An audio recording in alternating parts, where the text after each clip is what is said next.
And welcome back to Hollywood Smoke in Santa Monica for another edition of 10 Count. I'm Steve Kim, joined as always by Ring TV's Doug Fischer and the institution Ken Miller. Guys, something interesting happened this past weekend after Keith Thurman successfully defended his WBA title against Robert Guerrero. His trainer, Dan Birmingham, did the tried and true tradition of lifting up the belt, and he was basically tackled by one of the people with the Nevada State Athletic Commission. Now, I've been told, and I think this is already well on its way, there's going to be a PBC belt in the traditional four major organizations.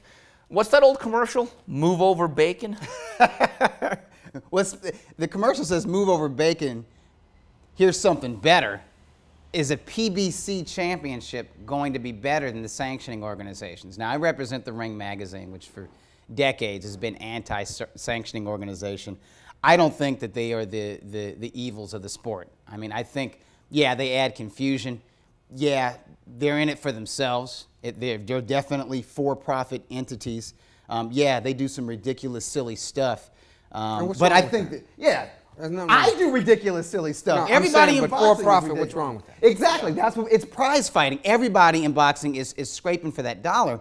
I think there are bigger ills than the sanctioning organizations. But what that tells me, the fact that Keith Thurman, who's just 26 years old, and he had the interim title, and I think it was recently upgraded to the WBA's full title. I think Floyd Mayweather is designated as their super champion. Like I said, they do silly stuff, the sanctioning organizations.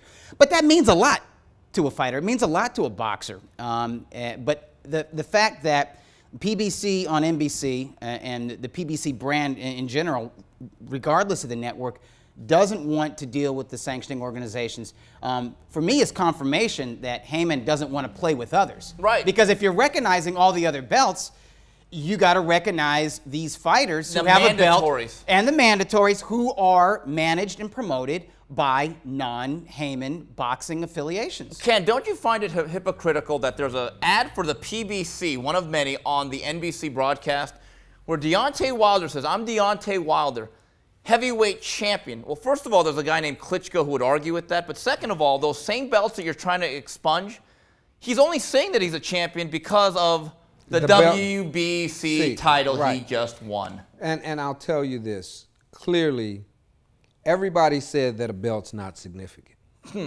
Wrong. Well, if none of these alphabet suits are significant, what's the legacy of Floyd Mayweather? What's the legacy of Manny Pacquiao?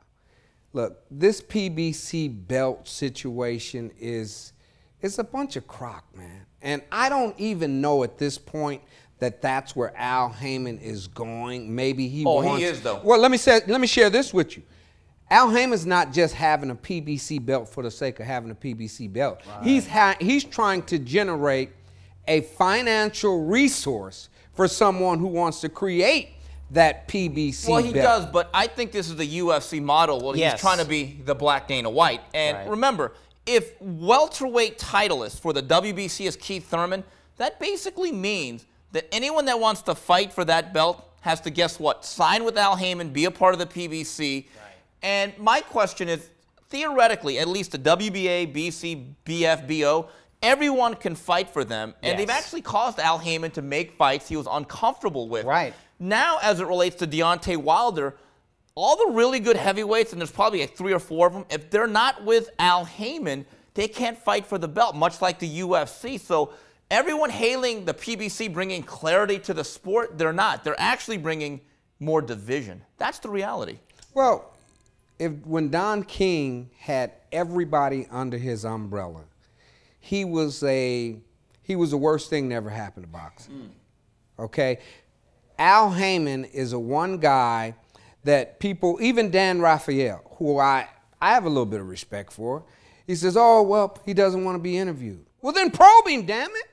You're with ESPN, probe him. You probe everybody else, but when it comes to Al Haymon, it's like everyone is giving Al Haymon the kid gloves treatment. He's this mysterious guy that, oh, we have to be really careful or we're not going to get a chance to see any of his fighters or cover any of his fights. Well, damn, go cover something else. Yeah, the other issue is with the PBC, if they have a champion, theoretically they're going to have rankings, right? Now, Al Haymon has a lot of fighters. But there's 18 divisions, Doug. Yeah. Does he really have 15 to 20 fighters in every division yet? No. Yet? No. He's more ambitious than just looking at what are traditionally the glamour divisions in the U.S. market, which is welterweight, middleweight, and heavyweight. He does. I mean, he has signed some Japanese fighters who hold what's the guy's name? Kameda brothers, yeah. Well, yeah, I think he has all three Yeah. greatest, but the first guy he signed was Tomoki Kameda, and I think part of the reason he signed Tomoki Kameda is that he was undefeated and he had the WBO bantamweight title. Guys, but maybe now he will give that up eventually for the PBC bantamweight. But my point of bringing up the Kamedas is that Al is looking at some of the lower weight classes, which are usually have been in the past the domain of Central America, Mexico, and oh, Asia. he's going to other markets. Yeah. I mean, he bought some television time, I believe, on some Spanish stations in Mexico. Telemundo. Televisa, absolutely. But my questions with the PBC belt, all these guys that want to hail it, I hate to tell you guys this, they're not following your independent ratings either. Okay, no, so just get rid of that. They're probably going to form their own ratings committee of their selected media members. But am I right? I think you have something there. That's kind of a Richard Schaefer thing. But how much credence can you give a belt when you're not even considering at middleweight Gennady Golovkin or at light heavyweight? It's just Adonis Stevenson, but with no Sergey Kovalev. I think it's aimed at the casual fan. It's not. They know that the hardcore fans are going to poo-poo it. They know that. I think they're aiming at whatever new audience they get. Like, let's say you were somebody who doesn't really follow boxing closely. You only know about Mayweather and Pacquiao, and you tuned in to see the debut of PBC on NBC, and you were entertained by Keith Thurman and Robert Guerrero, and you say to yourself, okay, I'm not usually a boxing fan, but I'm going to be watching this series whenever it's on NBC or Spike or wherever I can get it.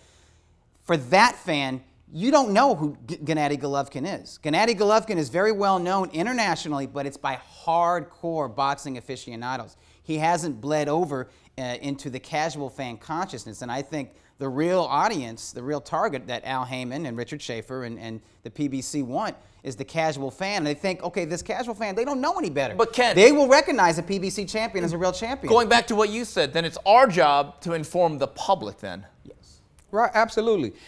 I think we're putting the cart before the horse even talking about this PBC belt, because I don't know that that's where Al Haymon is going. I know where he's going. I know he's going for big bucks, and he's going for sustainable big bucks.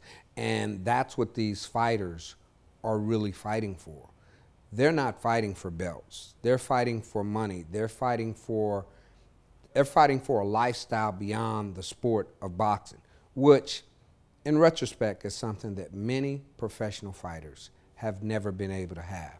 The model that Haymon has put in place economically for Floyd Mayweather, well beyond the sport of boxing, is something that could have saved a Mike Tyson, could have saved an Evander Holyfield. So in that respect, Al Haymon is doing something revolutionary in the sport of boxing for fighters that's beneficial to them.